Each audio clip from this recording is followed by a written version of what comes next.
Roughly 1% of the general population is afflicted with the DSM-5, formerly recognized narcissistic personality disorder. Those confronted with this medical condition need to be supported and managed through accommodation and remediation strategies that necessarily rely on the assistance of medical professionals. Performance management, including through various progressive discipline streams, are rarely appropriate under the circumstances. To be clear, narcissistic personality disorder is not the focus of our discussion today. Rather, we are focusing on the trends, traits, and behavior prevalent in today's workplace culture. More and more, a greater proportion of the population have narcissistic traits. Again, this contrasts with the specific DSM-5 disorder. In fact, in varying degrees, narcissistic traits are increasingly found dominant within the general population, at a rate currently sitting at 65%. This is not a discussion intending to come from a place of judgment. Nevertheless, we must not turn a blind eye to those who act on the impulses arising from this disposition, with maladaptive behavior directed towards others. This creates significant workplace challenges, at times resulting in psychological and emotional harm, contrary to occupational health and safety legislation, with consequences possibly compensable via workers' compensation. This harm-causing maladaptive behavior, arising from a person's lack of regulation of their narcissistic disposition, is what our conversation shall be about today. So, what is narcissism? Narcissism is described as an exaggerated opinion of one's own contribution to society or group, otherwise known as an excessive self-love or even egocentric personality. At a high level, the Psychology Dictionary describes narcissists as individuals who express a strong self-love and exaggerated self-opinions. Indeed, the misplaced irony is not lost on me that I write or speak to you today regarding the encroachment of narcissistic behavior from my blog, podcast, and/or YouTube channel, or from all of the above. I say misplaced irony and leave this tongue-in-cheek comment here for your consumption to emphasize a point, to demonstrate a misunderstanding that I had prior to researching this topic. You see, prior to preparing for this article, I believed that I would arrive at the conclusion that there is a causal relationship between the pervasiveness of social media and the increased narcissism in North American society. I was incorrect. Given our present-day context, others too may have been under the impression that the predominance of social media might be a factor to society's narcissistic trend. However, studies show that while social media may indeed be a platform for the narcissist, social media is not the cause of the trait. Studies show that narcissism has more to do with social networks closer to home, with tendencies normally ingrained by the time one is 13 years of age.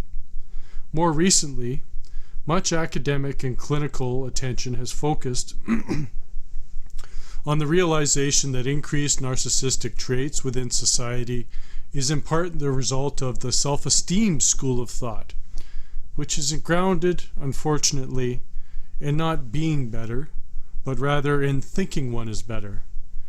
And this was so pervasive for roughly 20 years, with the self-esteem doctrine even supplanted into North American schools' curriculum, all with good intentions, of course, based on the belief that with positive self-esteem, many positive mental, emotional, and social health benefits would follow. Narcissists tend to think highly of themselves and want others to do the same. Further to that, they also tend to want to exert or reside in a place of superiority over others. To get what they want, they deploy tactics and elaborate strategies of manipulation to promote themselves. When confronted with barriers to these objectives, they often experience anger, get drawn into resentment, and retaliate. Britannica elaborates, "The narcissist's positive but insecure self-views lead them to be more attentive and reactive to feedback from other people. However, not just any response or feedback from others is important to narcissists. They are eager to learn that others admire and look up to them. Narcissists value admiration and superiority more than being liked and accepted. Studies find that narcissists' self-esteem depends upon the extent to which they feel admired. Moreover, narcissists pursue admiration from others by attempting to manipulate the impressions they create in others. They make self-promoting and self-aggrandizing statements and attempt to solicit regard and compliments from those around them. They also respond with anger and resentment when they feel threatened by others, and they are more likely to respond aggressively on such occasions and derogate those who threaten them, even when such hostile responding jeopardizes the relationship. So now, let us set the stage for the narcissist at work. In so doing, we do not expect, for there to be much cognitive dissonance between the presented descriptions herein and reflections of your own personal experiences. Narcissists tend to expect things to go their own way and act out and even retaliate in some way or another if colleagues don't reinforce their special status and or treatment within the group. Narcissists are typically self-centered, lack empathy and understanding of others, have disproportionate aggressive or passive-aggressive reactions to criticism. They will often not hesitate to depart from past or present truth in order to defend their honor, self-worth, their self-esteem. Also, as part of the ruse, narcissists like to be associated with higher status people. They will seek to associate with those superior in title or status within the organization and treat those in the organization chart much differently than they would treat equals or subordinates. This at times may, at least for a while, tend to create a blind spot for even seasoned managers. As an industrial relations and human resources firm, absent psychological expertise, we are necessarily reliant on research versus personal experiences. Kindly indulge as we take pause to share directly a few summaries from experts on narcissism as follows. Manfred Kett de Vries writes, "Furthermore, narcissistic individuals have a strong sense of entitlement. When they don't receive the special treatment that they believe they deserve, they become very impatient or quite angry. Given their self-serving mindset, it's difficult for them to recognize or identify with the feelings and needs of others. Empathy doesn't come naturally. As narcissists are quite thin-skinned, they have difficulty handling criticism. They very quickly feel hurt, overreact, and get defensive.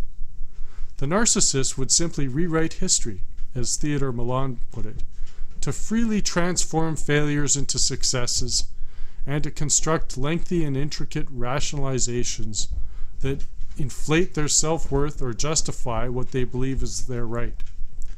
Theodore Milan and Roger Davis point out that narcissists remember the past as they would have wanted it to occur, not as it actually happened.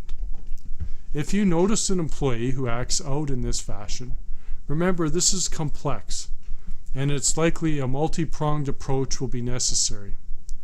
Before we get into coaching tactics, let us spend a moment on containment, which is essentially harm reduction. And this is important, as we need to keep in the front of our minds that it is other employees who will most likely suffer the wrath of the unmitigated narcissist. There is power in numbers.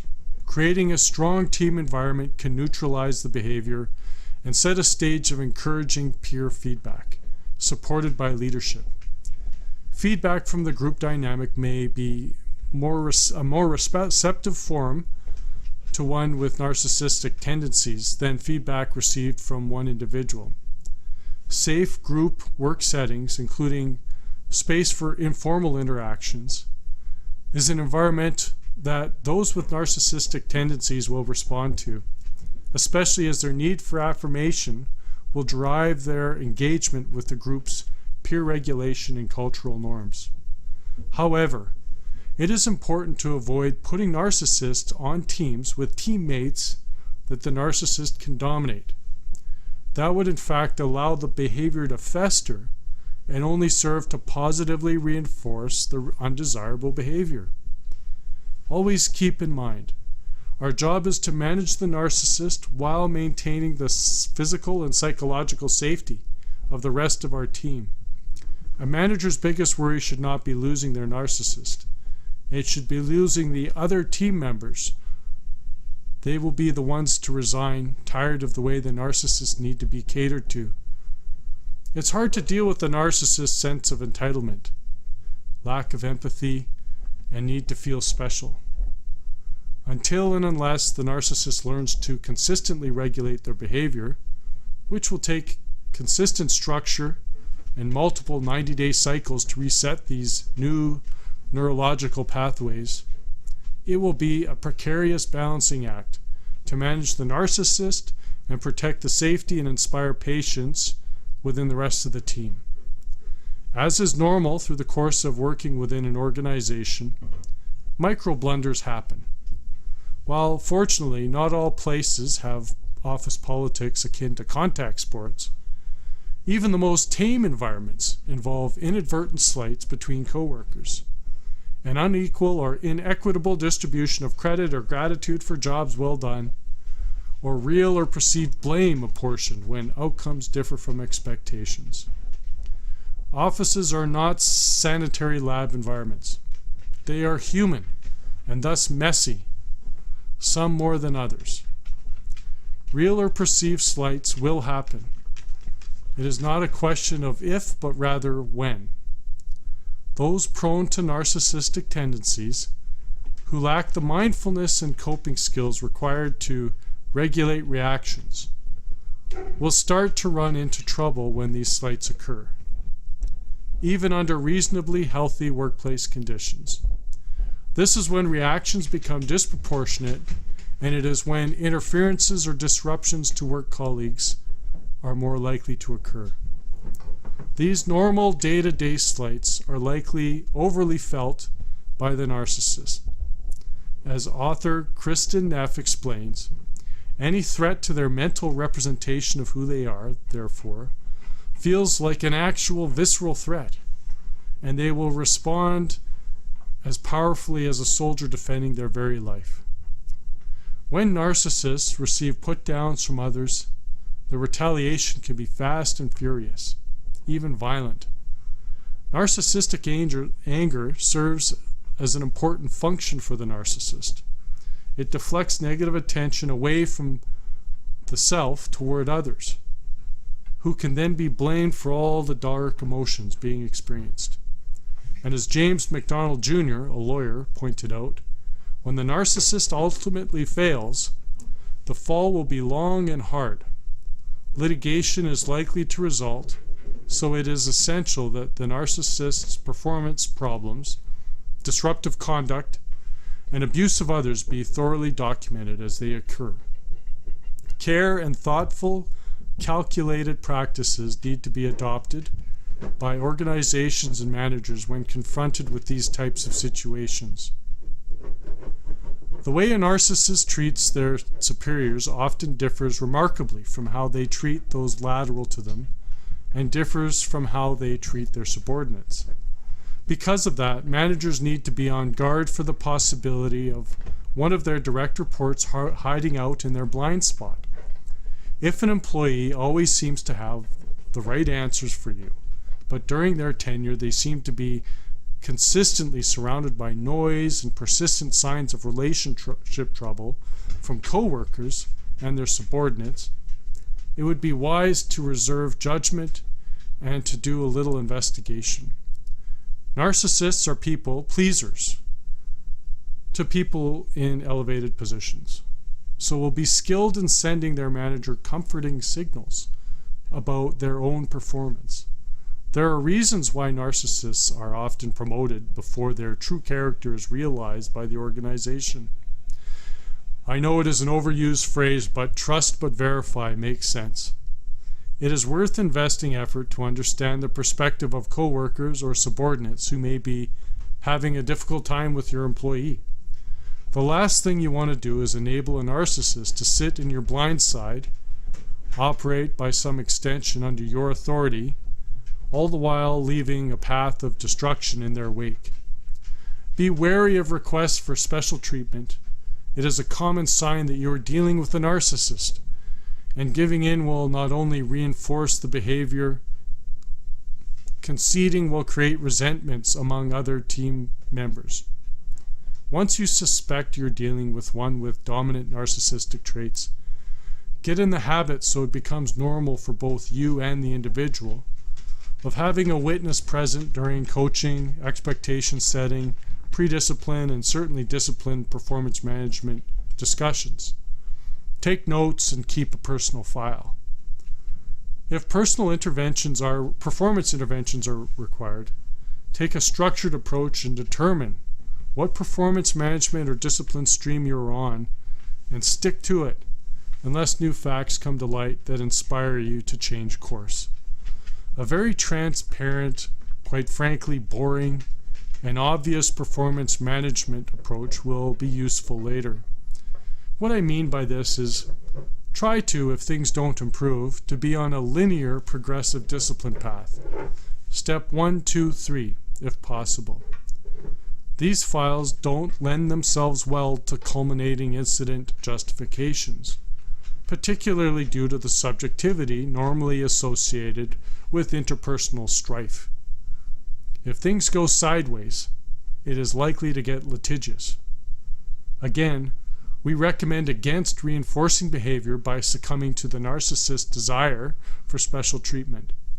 Maintain a principle and rules-based approach to management and stick to simple and clear performance management messaging. Failure to do this leaves your throat open, and when you become the threat to the narcissist, they will retaliate against you and exploit any vulnerabilities that you've revealed to them in the handling of the file. Having the discussion. State the issue knowing that it will likely be taken very personally.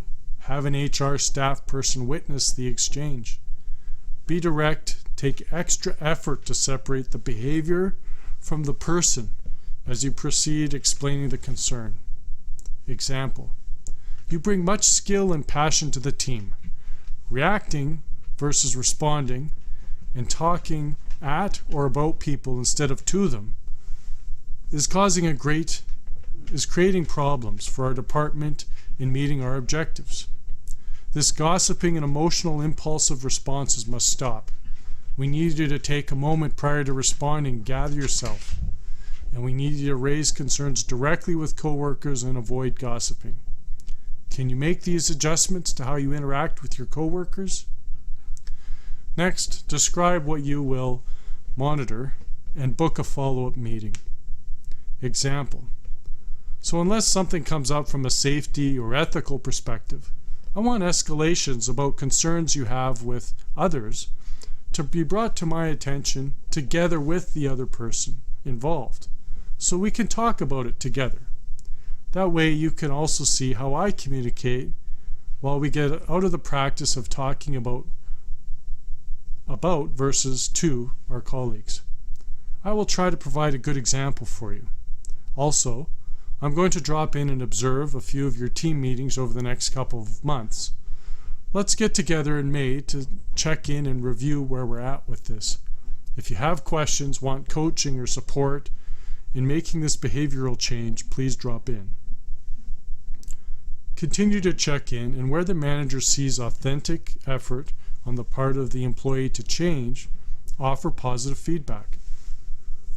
Remember, Narcissistic tendencies are normally set within a person by the time they are 13 years of age. It will take effort and focus for the employee to adjust their responses and communication style. Where behavior is not changing and where the behavior contributes to a lack of safety or exposure to psychological harm to work colleagues, escalate in a dispassionate level as appropriate, using sound progressive discipline practices. Managers need to protect themselves by keeping good records and having witnesses available for key discussions where possible. Now, as we go through this, it is important to not further oppress the oppressed. Lateral violence often coexists with this maladaptive narcissistic behavior.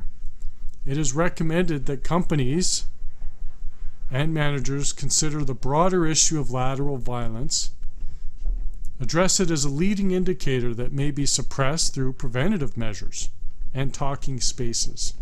Also, depending upon the underlying causes of experienced lateral violence, it may unfortunately have to be addressed as a lagging after the fact mitigating factor, weighed against occupational health and safety obligations to ensure employees are free from violence and physical and psychological harm.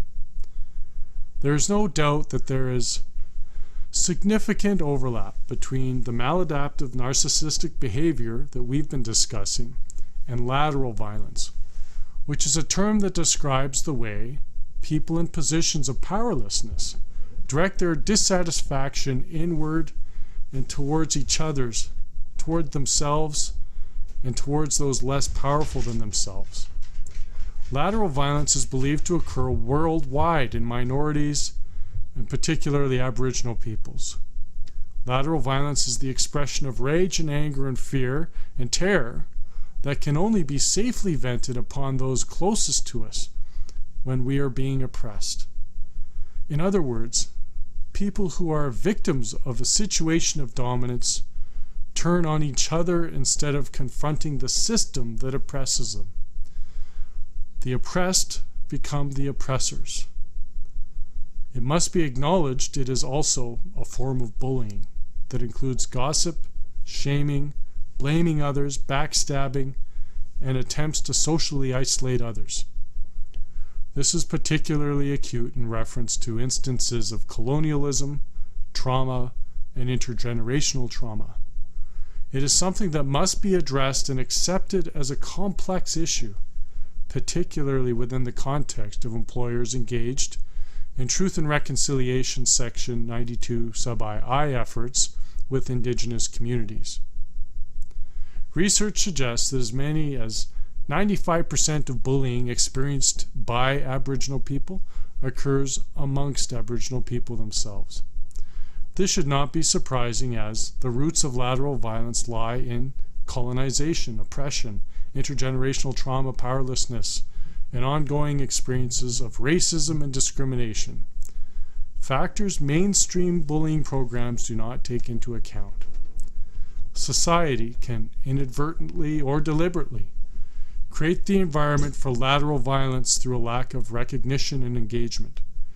And by pitting groups against each other, employers need to look inward and check on their own organizational health. Have an honest look to see if factors at work inflame or exacerbate the issue. While instances of bullying and psychological harm must be addressed individually, the systemic aspects will only improve through a holistic organizational, community, and individual approach. Within the organization, and preferably prior to and separate from specific occurrences, naming lateral violence is the first step towards exerting control over it, and is itself an action of prevention. Therefore, awareness campaigns, communications, sharing circles, and peer discussions can improve and de-risk this issue significantly. To tackle lateral violence, Richard J. Franklin suggests that you out it, name it for what it is, a destroyer of Indigenous culture and life. Publicly admit it is happening and take steps and measures to deal with it. find ways to deal with it, end it, eradicate it from our lives and communities. Others suggest to apply traditional ways of resolving disputes, such as learning and healing circles and shared care. More companies are being made aware of lateral violence and the effects it can have on their staff, as well as the overall performances of employees. Businesses are taking this problem seriously, and people who are caught engaging in acts of lateral violence could find themselves being reprimanded or dismissed from their positions. Awareness of the problem is the first step in resolving it. Like sexual harassment, lateral violence should be discussed with employees so they are aware of what it is and how to report it if they are victims of it or if they see it happening. Preventing lateral violence will help create a more harmonious atmosphere on the job. The presence of narcissism is prevalent in today's workplace, with the current frequency of 65% of the general population possessing narcissistic traits in varying degrees. It is almost as if you can't spot the narcissist in the room, you're probably it. Promote and allow space for healthy discussions within your workplace. Certainly, have a very deliberate and focused strategy as part of ongoing and specific deployments of your Section 92 sub-II Truth and Reconciliation efforts, while ensuring the safety, including psychological safety, of all employees. This will assist managers and companies meet this with maturity and compassion. Workforce Delivery Inc. thanks you for your time today and wishes you all the best in your journey. Respectfully submitted, Sam Kemble.